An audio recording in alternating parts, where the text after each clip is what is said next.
Here's a question when it comes to feature additions. I'm sure you've had people ask you just for things that are kind of crazy. We're like, yes, I could do this, but this would take a lot of work to do. Or, like, this would be cool, but, like, it's just not viable, at least right now. If there's anything, like, fun and notable that you can think of, I definitely would like to hear about that. Okay. Wow. There have been a few things like that. Um, but I think almost everything stems from a need at some point. Uh, I'm trying to let's. I could probably go and take a quick look at our issues. That Mhm. can take a moment, but there have been uh, almost everything that people do want to see is because of some um, a personal need that they've had. Mhm. Um, but I I think some of the most specific things have to do with support for very specific hardware, Mhm. and like some people want uh, uh, maybe a particular device to control the prompter, and I'm a bit hesitant when it comes to adding support for specific devices. Mhm. Because not everyone's going to have the same device, and I don't want to promote one device over another. Um, uh, let's see over here. Oops. Oop. Is everything Yeah, okay? yeah, you're good. Suddenly my okay. Yeah, Yeah, something there's weird a happened. slight green flash for a second, but no, it's fine. Okay. Yeah. And let's see. Um hmm. I think this one's a little bit sad. Um there is one feature that I do have in the backlog that I know that I have to work at some point. Um and I want it to be in the program, but I honestly don't want to develop it. and that is, and I'm sorry because I know that this guy, I have a supporter who very much wants this feature, but that feature is MOS support. Um, Okay. MOS is a protocol used in studio environments, and the protocol specification is open source. Media But object servers. yes, Okay. but the actual uh, implementation is something that I will have to develop from scratch. And honestly, I'm not much of a network protocols guy. Mhm. So that is something that I'm a bit hesitant to add. The way that I'm tackling it, because I am eventually, hopefully going to add it. That's my goal. The way I'm tackling this is I'm splitting some of the layers to the specification into actual problems that need to be solved. And for some of those, I'm just solving them in a more generic way. Like I don't have to be MOS compliant, but I can still like solve the problem. And Mhm. once I have that, then I try to adapt the solution to make it fully compliant. So that's how I'm going with that solution.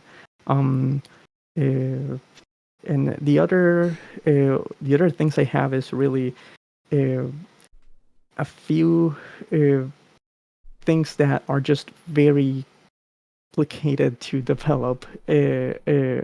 Um, right now, we have one feature that about 50% of people are using. Mhm. It's a really rough estimate. I don't really have statistics for this. I've yet to add telemetry. I'm going to add it, but I've yet to add it. Um, anyways, of course, it's gonna be opt out. It's not gonna send any data until you've been prompted, and you will have the option to opt out right when you start the program before anything actually gets collected. So Mhm. that's the way I'm doing this. Um, but since I don't have telemetry now, I rely on direct conversations. Um, and a lot of people use this feature, which is, I call it screen projections. Okay. Basically, you have QPrompt and the text scrolls, but sometimes you want it to scroll on a separate display and have that separate display scroll a flipped image, an image that has been flipped horizontally Mm-hmm. for the purpose of that when that image goes off the screen into the teleprompter has a beam splitter glass that reflects that 90 degrees, and then it goes towards the viewer. And when it does that inverting, uh, it's inverting all of the reality that is being presented on the set axis, which Uh-huh. is equivalent to flipping the image horizontally. Okay. um, and which makes it impossible to read. If you are controlling someone else's prompter, Mhm. uh, you are essentially looking at everything in reverse while they're looking at in the right direction, Mhm. because the video output from the computer is actually reversed horizontally. So the workaround to that is to have multiple displays, have some be reversed and others not. Mhm. Um, and the best solution for this problem is to use dedicated hardware. There is hardware that will take your monitor output and invert that image for you and send it to 3, 4 prompters at the same time. Um, and you can combine hardware. You can have the thing that inverts it and then the duplicator to have the multiple outputs. Um, but if you don't have access to the hardware, or you don't want to spend the money on the hardware, then you can do this feature in software by rendering the same text contents to multiple windows and inverting it in some, but not in others. Mhm. Um, the move from Qt 5 to Qt 6 broke this feature in QPrompt. Mhm. And we are very close to a Qt 6 release, but I'm forced to not include the feature because I have no idea how long it will take me to finish porting that feature, because I basically have not to rewrite the feature, but rewrite pretty much big chunks of the entire program to get that working. Mhm. And that takes a lot of time, and I sometimes just don't have that much time. So Right. the solution that I ended up taking, thanks to Neil Gompa, who I met at Academy, and he just told me, release it. Don't you're doing a disservice by not releasing it. You can go add the feature later. Mhm. Um, uh, what I'm doing because of that is I'm just gonna call it 2.0. Mhm. So then it's a 2.0 release, it has this feature was removed from 2.0, but it will be added afterwards. Mhm. And at the same time, I release 2.0. I'm also going to be releasing a more recent version of the 1.x, but that one won't be supported. And the idea with that release is to release some binaries that I already have made from several months ago, Mhm. which are the latest binaries made with Qt 5. They Mhm. contain most of the features and bug fixes from 2.0. Not all of them, especially the bug fixes, but they are very close. Mhm.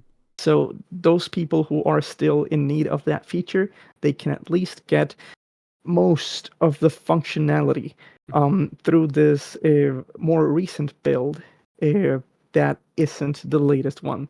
Uh, but yeah, at this point, I'm gonna essentially diverge, and all the focus will go on 2.0.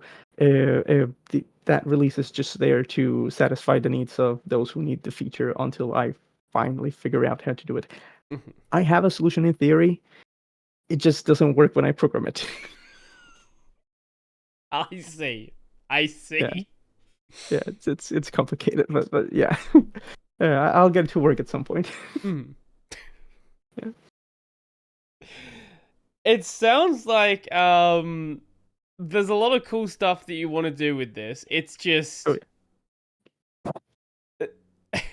once you've done like the core fundamental stuff, now you're on the the complex stuff, right? Like now that you have a working teleprompter that does the job as a teleprompter, now you have these additional use cases that come along where you're like, that's cool.